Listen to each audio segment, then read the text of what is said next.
40里地，你走了4个小時，你是王八嗎？他媽你個王八犢子！都話唔好買凌志嘅 ES， 佢真係有咁差咩？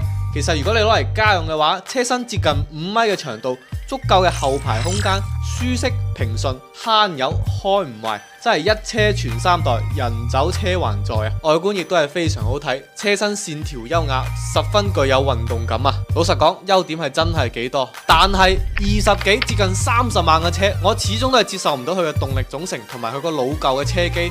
入門版嘅 ES 搭載前置嘅2.0自然吸氣發動機，最大扭距208牛米，哇！呢個真係有啲低啊！你要知道大眾嘅 1.4T 發動機扭距基本都去到250啦，輪上馬力又只有90匹，拉住1噸6嘅車重，官方0-100加速9.9秒，不愧係對得住佢嘅外號中老年人代步車，公路閃電。講真，如果有30萬嘅預算擺喺你面前嘅有寶馬3系、奧迪A4、奔馳 C 級，你仲會唔會選擇 ES200呢？